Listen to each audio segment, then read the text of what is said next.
Assalamualaikum warahmatullahi wabarakatuh. Bismillahirrahmanirrahim. Hamdanillah, salatan wassalaman ala sayyidina Muhammad ibn Abdillah Rasulillah wa ala man sahibah wa tabi'a huda, amma ba'd. Selamat menunaikan ibadah bulan suci Ramadan. Semoga kita mendapatkan berkah, ampunan, dan membawa kita pada kehidupan yang lebih baik. Pada kali ini kami akan membahas tentang perkara-perkara yang membatalkan puasa berkaitan dengan medis. Perkara-perkara medis, tindakan-tindakan medis yang bisa membatalkan puasa. Yakni puasanya batal karena darurat, dan di hari yang lain setelah Syawal berkewajiban untuk membayar puasa yang batal. Pertama adalah perkara injeksi dan infus. Saya baca pada sebuah kitab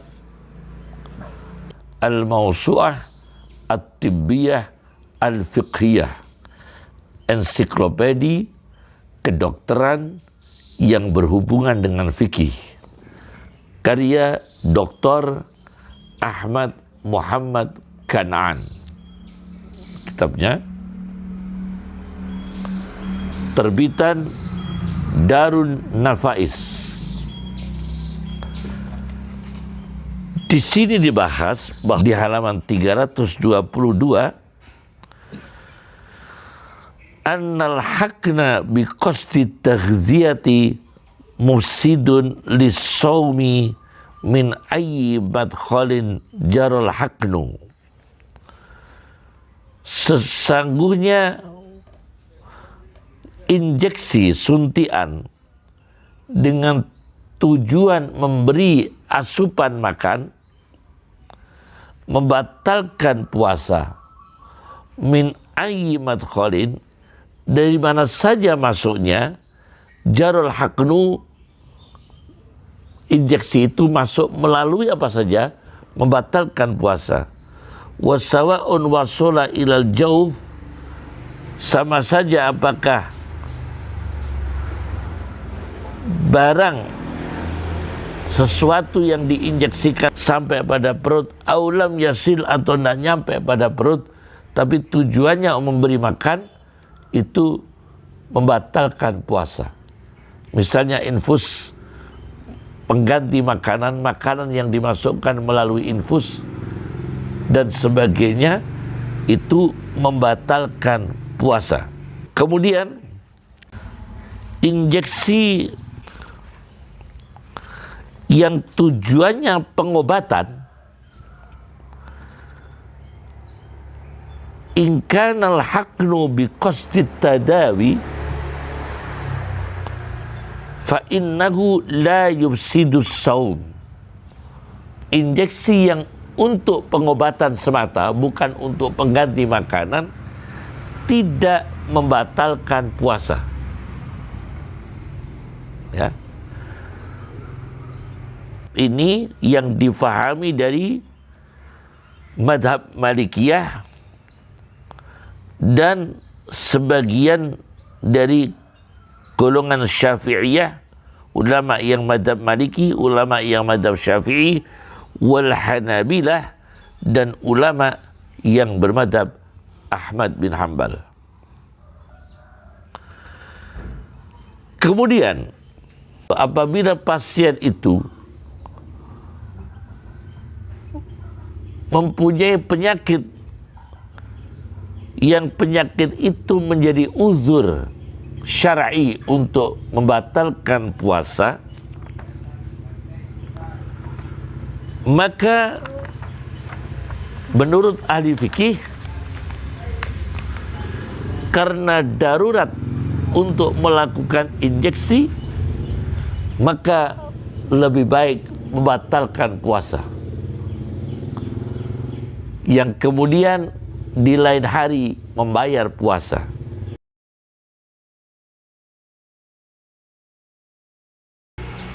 Menurut Dr.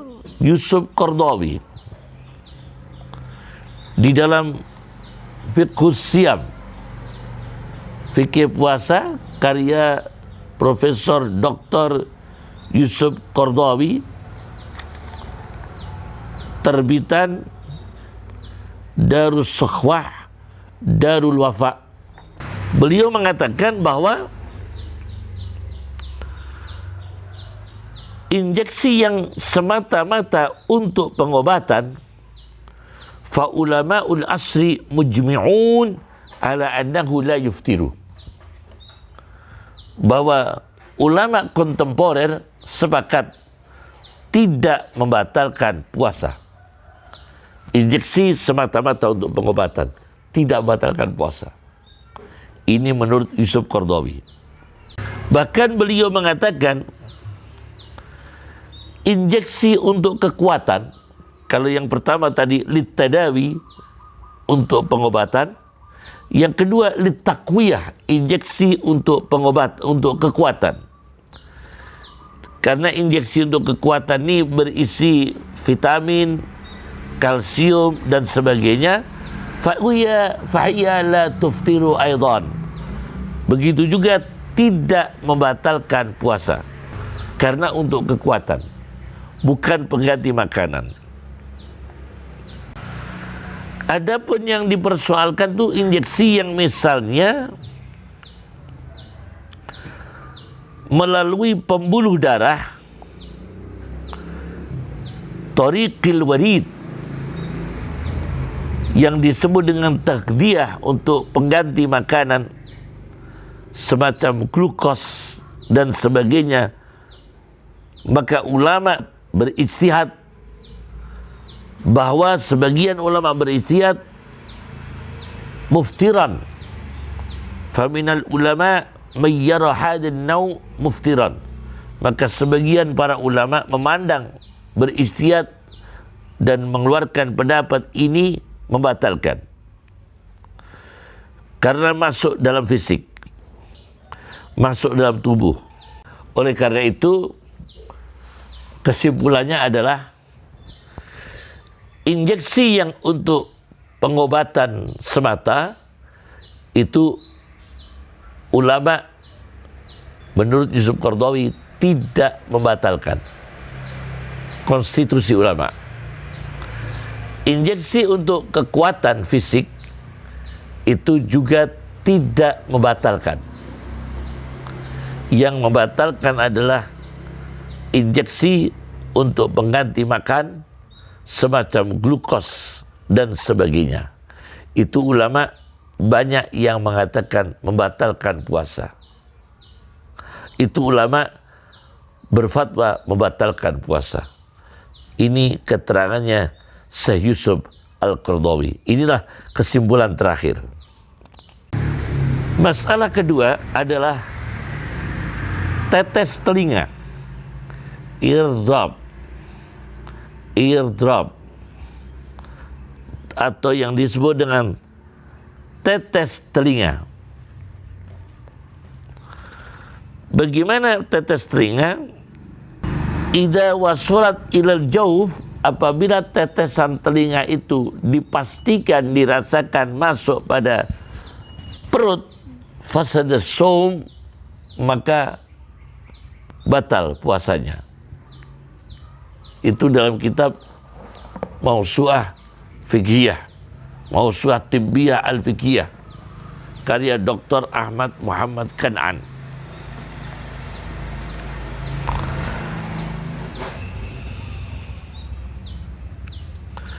Tetapi para ahli mengatakan tidak ada hubungan antara telinga dengan perut. Laisat hunaka silatun bainal udhun wal jawf. Di sana perkara tidak ada hubungan antara telinga dengan perut. Lianna toblatal udhuni, karena sesungguhnya gendang telinga, tafsilu bainahuma, memisahkan antara telinga dengan perut. Walakin in kanatit toblah, dan apabila gendang telinga itu maskubah, ada lubangnya, asbahatil udhunu manfadan ilal jawf, maka telinga ini ada celah jalan untuk berhubung dengan perut. Karena gendang telinga ada yang berlubang, kemudian tetesan itu masuk, dan lubang dari gendang telinga ini kalau terjadi lubang, dan apabila gendang telinga ini terjadi lubang, maka dimungkinkan tetesan itu bisa mengalir pada perut. Fayumkinu inda idin antasilal qatrah, maka dimungkinkan ketika itu tetesan telinga itu bisa nyampe minha ilal jawf, dari telinga menuju perut. Nah, kalau itu terjadi batal puasa.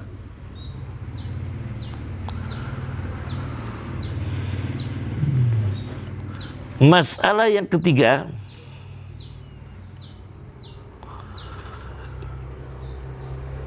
yaitu tetes hidung, qatratul anfi, nasal drop. Namanya nasal drop, yaitu tetes hidung.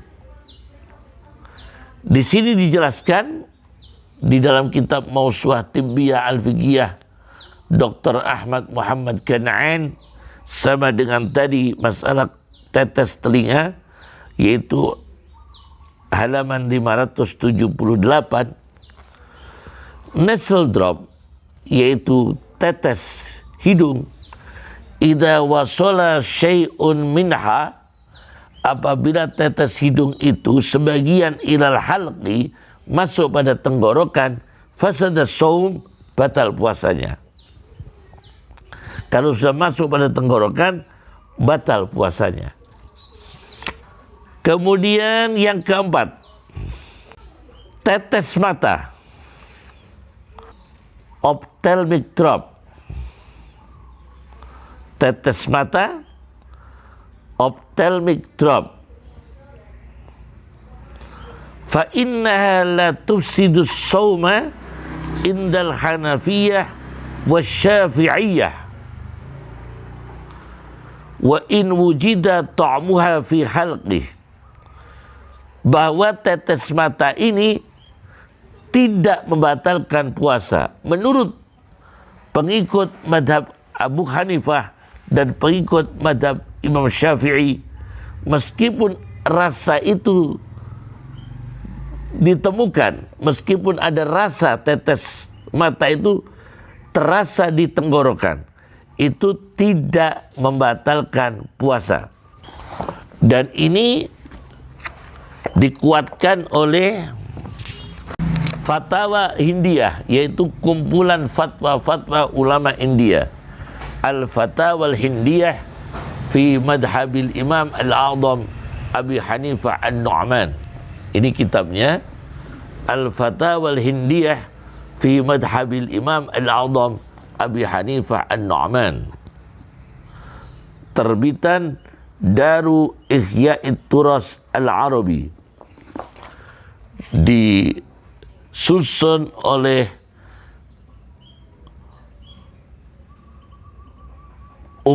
tokoh-tokoh ulama India, Syekh Nidam dan beberapa ulama India lainnya. namanya Al-Fatawa Al-Hindiyah fi madhabil Imam Al-A'zam Abi Hanifah An-Nu'man, jilid 1 halaman 203. Di sini disebutkan walau aktara syai'an minad dawa fi aini, dan apabila seseorang meneteskan sesuatu di matanya berupa obat, la yuftiru shaumah indana, maka menurut kita ulama Hanafiyah, ulama bermadzhab Hanafi, tidak membatalkan puasa.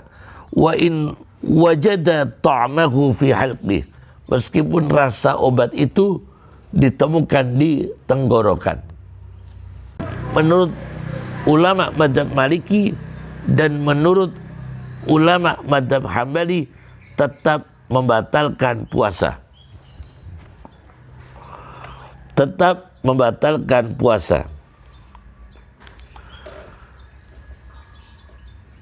Apabila tetes mata itu terasa di tenggorokan, nyampe pada tenggorokan, membatalkan puasa.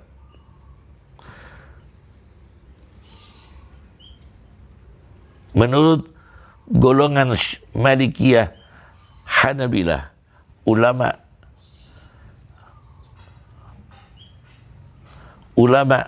Malikiyah, Hanabilah.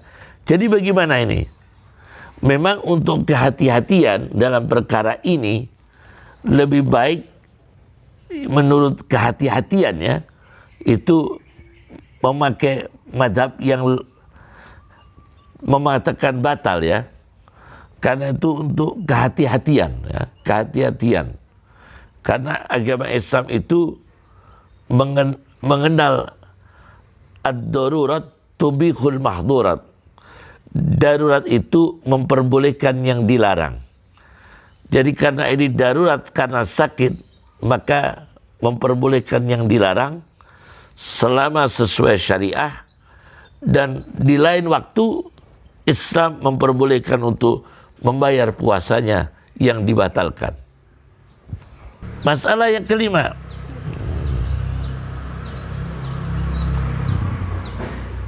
yaitu rozazul anfi. Rozazul anfi.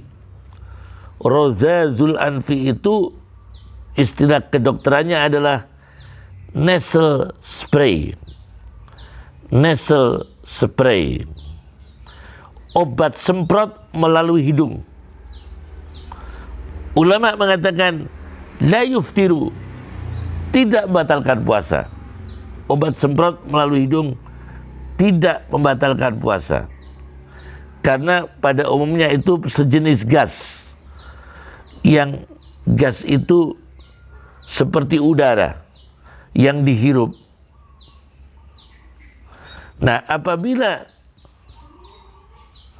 dari obat semprot hidung ini, nasal spray ini, terasa di tenggorokan dan ditelan, maka batal puasanya.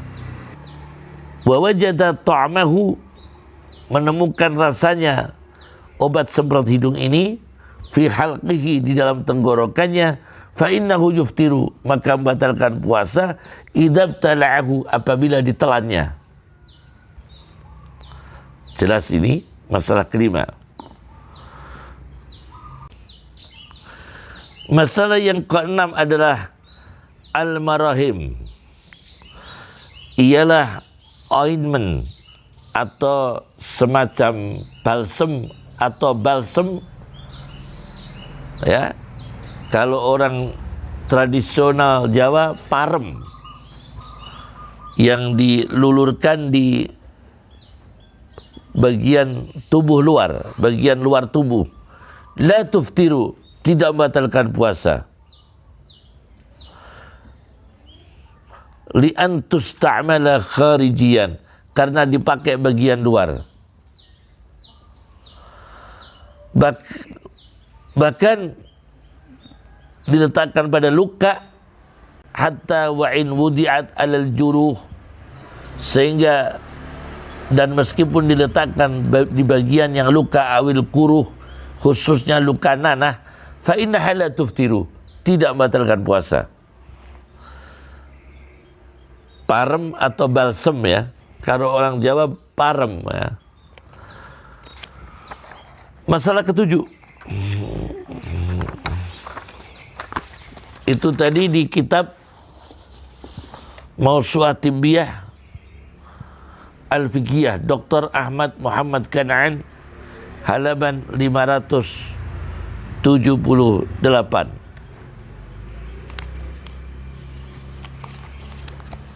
Masalah yang ketujuh adalah al-manadir, yaitu endoskopi. Dalam istilah kedokteran, al-manadir adalah endoskopi. Apa endoskopi? Secara sederhana adalah prosedur medis memasukkan alat khusus ke dalam organ internal tertentu. Endoskopi prosedur medis memasukkan alat khusus ke dalam organ internal tertentu. Ini sederhananya. Dalam bahasa Arabnya mindar.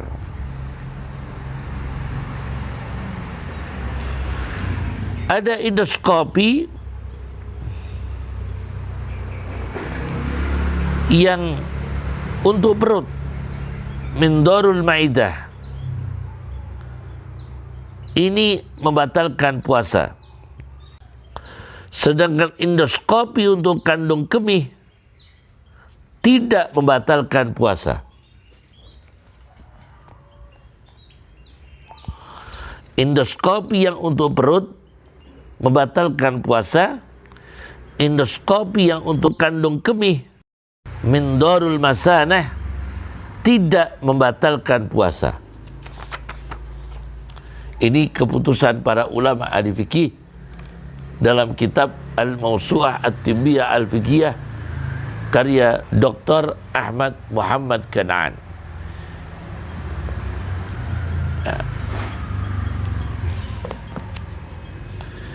Inilah kesimpulan-kesimpulan yang saya sampaikan.